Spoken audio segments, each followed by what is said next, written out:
Hello, Saints Nation. As you've probably heard by now, Seaside Events and the New Orleans Saints have come together to plan the official Saints Legends fan cruise aboard the amazing Norwegian getaway selling out of New Orleans, Louisiana in April of 2025. I'm Nick Valinchak, and I can't wait to sail away with you on this inaugural Saints Legend fan cruise. This journey promises fun, adventure, and I'm sure we'll talk a little bit of football along the way. For more information, visit saintslegendscruise.com and let's gear up to paint the seas black and gold. And in preparation for the cruise, I'm excited today to talk with none other than Super Bowl 44 champion Usama Young. Usama, how we doing this afternoon? I'm doing amazing, man. I'm looking forward to our conversation here. It's going to be fun. He's been given no real briefing, just 3 sentences before we hopped on. So for all he knows, I'm going to throw an alarming amount of curveballs, and we've just suckered him into something. But no, we're not going to do that. We've done enough of these already that it's pretty much the same thing every time. But it's always fun and fascinating to talk to the different eras of Saints players, because pretty much the first 4 or 5 interviews I did were with guys who remember playing with the Aints. And they were very, very vocal about how it ate away at them. And more than one of them, commented on just how exciting it was and can still feel it in their now much older bones. What it felt like when they clinched that first winning season and finally got that monkey off their back. You kind of take it one step further, and you're part of the Saints during their Super Bowl run. And that takes it to a whole nother level. So talk to me a little bit. I mean, we'll kind of jump right into it, but what is that like when you're there and you're part of a team that wins a Super Bowl? Man, I'm very fortunate, very blessed to be a part of that team. And the lead up wasn't all smooth sailing.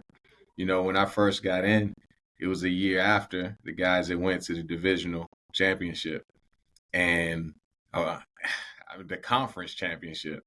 And I still remember coming in with the expectation being, we got to get the Lombardi as a rookie. And that first year, I want to say we were either 8-8 or 7-9, but it wasn't anywhere close to where we wanted to go. And, it took a couple years, and then that third one, we started off the season 13-0, and every time you stepped into the dome, you knew what time it was. We were going to dominate. It was going to be some ups and downs like any game, but overall, in the end, we would have a chance to win it. And to be a part of the Super Bowl team, we're going to forever be a brotherhood, but the connection to the community was like no other. I felt it in the dome, but I also felt it when we left the dome. When you went to restaurants, when you walked the streets, wherever you went, it was Who Dat Nation. I can't even imagine being a part of the Aints. Mm. Yeah, I mean, I think that's a really interesting perspective. We've had a few guys who were on the Super Bowl team, and it's really just, I can't imagine, like, I'm trying to think, like, for a normal person, like, what is the equivalent of being a Super Bowl champion? I think that's what sets this so far apart, is that it's such an exclusive club. You're already in the sub 1% of overall talented football players lucky enough to get to the level of the NFL. And then you get to go one step further and, win a Super Bowl. And that just has to be an awesome feeling. And it's great because you're a Kent State grad, right? I'm from Youngstown, Ohio. So you were going to school right down the street from, and I'm 40, so we're not too far apart. It almost makes me wonder. I have had some times in Kent. Okay. So it makes me might have crossed paths back in the day, but it's still not really like a big school comparatively to your Ohio States, your Alabamas, and things like that. Is it a really, I don't know if difficult is the best word, but what is the transition like from one of the smaller schools into the NFL?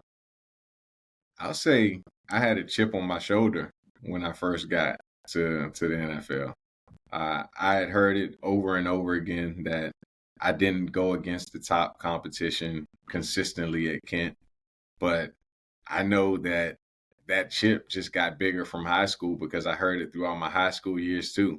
You know, for to go from a school that wasn't winning state championships to then go to a mid-major school in the MAC, in which we know how highly competitive the MAC is. But I still remember my freshman year, I had to line up and see Ben Roethlisberger at QB. I had to go out to Pitt and match up against Larry Fitzgerald, of course, a future Hall of Famer. And every time I lined up against those folks, I played pretty well. So when I planned on, getting down to New Orleans, it was the same deal. But now it's day in, week in. Every game was going to be a test to if I'm prepared, if I can thrive. And I loved it. That level of competition. I still remember stepping on the field and seeing Drew Brees like, oh yeah, I've been watching this dude since high school, and now I get to compete against him. I just was watching Reggie Bush's highlight tape, who was just a year ahead of me, but I saw him as one of the most explosive college athletes, and now he's tearing it up in the league. I want to be a part of that. So to be able to step on the field and own your moment, it's almost like when your idols become your rivals, but when you're playing against them in practice, it's more so it's iron sharpening iron, and you're preparing for the next week. And I think that was part of what made us so tough and such a tough team to play against, because we had lots of weapons on our offense that we got to compete against, and that prepared our defense to see anyone. And on defense, we were an opportunistic defense that caused turnovers and was fast to the ball and had a lot of weapons there as well. So it was something that reminded me every day to be blessed with where I'm at, but also own the moment and attack it full speed ahead. That's a really good perspective. And I mean, I love the MAC conference, and we've seen it grow over the last several years, not necessarily in team size, but now they have a weeknight exclusive ESPN deal during the month of November. So you can sit there and watch Akron and Ball State run into each other on a Tuesday night. It doesn't get much better than that if you're a football fanatic. You mentioned you have a chip, and I can understand the thought process behind that, because those schools have always been, you kind of hate to say it like this, but it's a less than, like, oh, they play Ohio State and it's just a money grab to kind of help the school out and stuff like that. It's not like we haven't seen teams like this beat some of the bigger schools. I mean, Youngstown State is where I went to college, and we regularly competed against Pitt. We had some good games with them in the James Conner era. And things of that nature. So I can understand coming into the league, having a chip on your shoulder. With that being said, was there a specific player on another team that when you saw coming up on the schedule, they were going to be coming to the Dome, that really got you up, either because they were so good that you knew that you were going to have to be at the top of your game, or that you just didn't like him and you just were waiting to get on the field and stick him? I'll be honest with you, man. Not until I got to New Orleans did I dislike the Falcons so much. So whenever it was Matt Ryan, Roddy White, Michael Jenkins, whoever it was that was from the Falcons, it was time to show out. And I still remember like how loud it got and how amped up that week was for everyone. I couldn't name just one player that really I said, oh yeah, I gotta show out, because I feel like every week you had somebody tough to deal with, especially in our division. So if you're going from Mike Evans to a Steve Smith to a Roddy White and so forth, and Julio Jones. You know what I mean? It was somebody that you had to be ready for. And then out of the division as well, you get the Calvin Johnsons and so forth across the league. That's why the league is so special, though. You got the best of the best. You got some superb athletes. And even the guys that I named, you think about the frames in terms of wide receiver. You got one at 6'4", 230 that's running a 4.3. You got another one in Steve Smith that's barely 5'10", but he's hungry, he's strong, he's fast, he's elusive, he does everything. but you got a range of people that you got to defend, and you got to defend at a high level, and you want to steal the show. You don't want them to come into your stadium and own it, or you want to go to their stadium and own it. So it's a group. It's a huge group of guys, a huge number of guys that I can name that I got excited about playing against. But it was never just one. Steve Smith is a guy I don't think I'd want to run into in a dark alley. He does not strike me as someone who would play around much. Every other name you'd mention, like I'm taking them over having to go face to face with Steve Smith. But it's even exciting to watch his passion now as he's kind of transitioned his career. And you have as well. I think the time in the NFL comes to an end for everyone in the league. And what advice would you have for modern day Saints players, whether it be on the field or off the field? Well, I said it briefly, and in the earlier answer, one of them is be where your feet are, be in the present, own the moment. When I played, it was a few times where I looked back and I said, "Man, that went too fast," and I didn't really enjoy that moment or enjoy that process. But now, as I look back at it, I say, wow, if I can pour into the next in line, say you gotta eat up every bit of this. Enjoy it. Enjoy the time with your teammates. Enjoy the time competing on the field, off the field. We used to go bowling. We would play basketball. We would do movies at each other's houses. We would go out. We would party. Like all those times were so fun. And the coolest part about a team is I think teams aren't just built on the field, they're built off the field. So that time off is valuable. The brotherhood is real, and it just gets stronger and stronger as you spend more time with one another, get to know one another. And also you see families and you see little ones, and you just ultimately are a part of one another's lives, and it translates to off the field success as well. Yeah, I think that's the penultimate theme that I've heard talking to the alumni and the legends is just how the teammates become family, right? It just becomes an extension after the game ends. And I think, correct me if I'm wrong, that kind of like leads into what you're doing nowadays, right? Are you involved with the NFL and the player engagement level at this point? Yes. So that's another cool part about how I transition. Of course, I started my foundation in New Orleans, and I supported in the community, schools, neighborhoods, however we could, educating young people, mentoring young people, volunteering.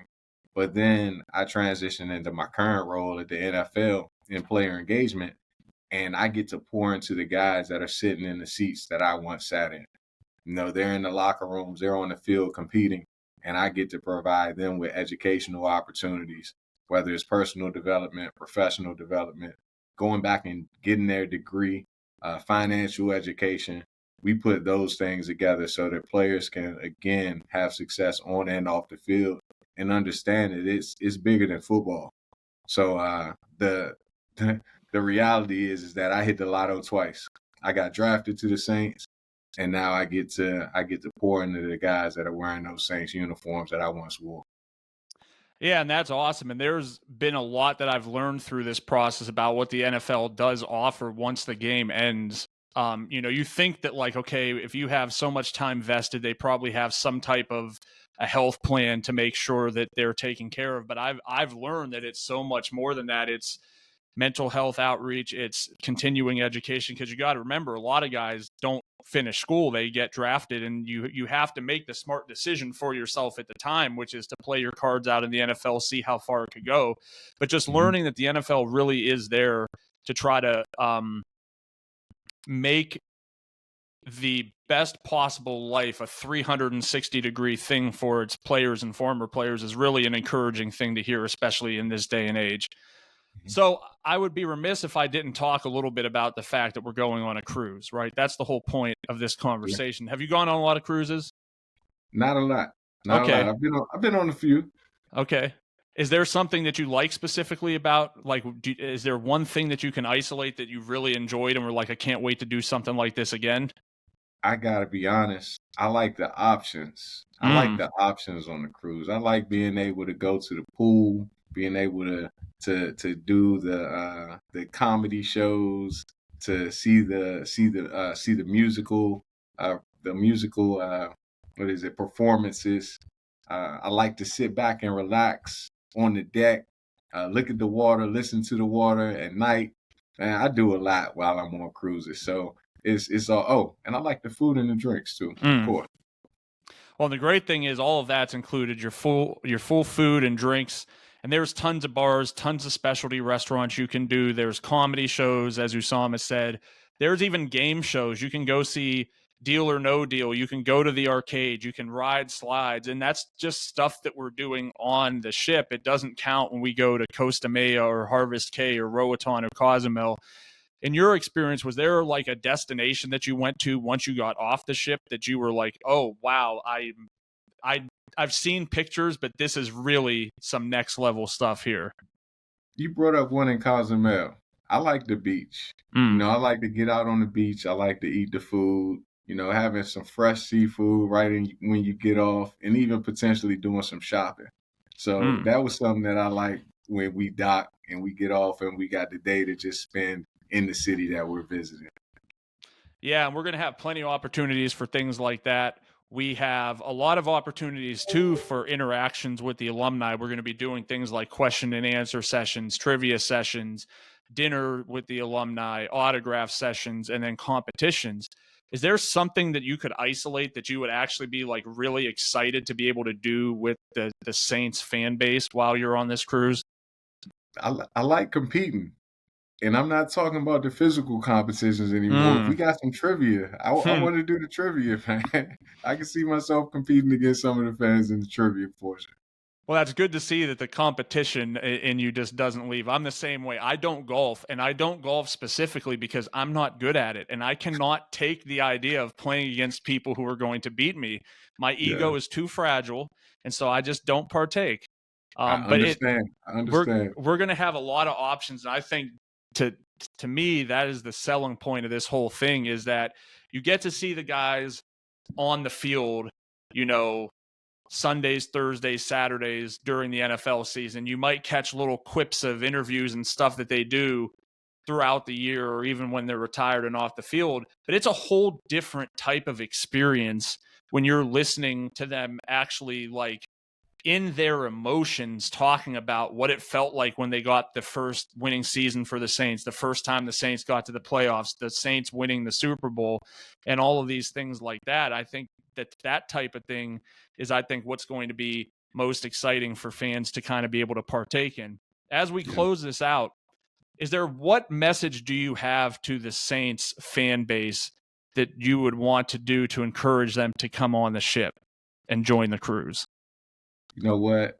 I could tell them thank you during this interview if they end up listening, and that will be received well, probably. Thank you for the support.